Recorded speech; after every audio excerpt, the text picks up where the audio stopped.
حضرت فاطمہ کا صبر اور سادگی کا قصہ۔ مدینے کی سادہ سی گلیاں جہاں کوئی شاہی محل تھا نہ کوئی درمیانی شان و شوکت، مگر وہاں ایک گھر ایسا تھا جو اللہ کی رضا سے روشن تھا۔ وہ گھر تھا حضرت علی اور حضرت فاطمہ الزہرا کا۔ حضرت فاطمہ نبی کریم صلی اللہ علیہ وسلم کی سب سے پیاری بیٹی، جنہیں آپ اپنے دل کا ٹکڑا فرمایا کرتے تھے۔ ایک دن کا ذکر ہے، گھر میں چکی پیستے پیستے ان کے ہاتھوں میں چھالے پڑ گئے، پانی بھر بھر کے رنوں سے کندھوں پر نشان آ گئے۔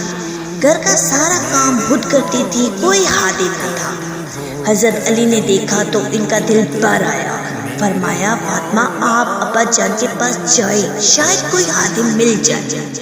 حضرت فاطمہ اپنے والد صاحب محمد صلی اللہ علیہ وسلم کے پاس گئے، مگر وہاں کچھ مہمان موجود تھے۔ وہ خاموشی سے واپس آ گئے، اپنی تکلیف زبان پر نہ لائے۔ رات ہوئی، دروازہ کھڑکایا گیا، دیکھا تو خود نبی کریم تشریف لائے۔ بیٹی کے پاس بیٹھے محبت سے پوچھا فاطمہ تم کیوں آئی تھی؟ حضرت علی نے عرض کیا یا رسول اللہ فاطمہ بہت تھک جاتی ہے، ہم نے خادم مانگنے کا سوچا تھا۔ یہ سن کر آپ صلی اللہ علیہ وسلم نے فرمایا یہ اصل سبق ہے۔ آپ صلی اللہ علیہ وسلم نے فرمایا کیا تمہیں اس سے بہتر چیز نہ بتاؤں؟ پھر فرمایا جب سونے لگو تو 33 بار سبحان اللہ پڑھو، 33 بار الحمدللہ، 34 بار اللہ اکبر پڑھ لیا کرو، یہ تمہارے لیے خادم سے بہتر ہے۔ سوچے نبی کی بیٹی جنہیں تو دنیا کی ہر نعمت مل سکتی تھی، مگر انہوں نے صبر، سادگی اور ذکر الہی کو چنا۔ حضرت فاطمہ نے کبھی شکایت نہ کی، نہ دوبارہ خادم مانگا۔ ایک اور دل کو چھو لینے والی بات، جب حضرت محمد صلی اللہ علیہ وسلم اس دنیا سے رخصت ہونے لگے تو فاطمہ بہت روئے۔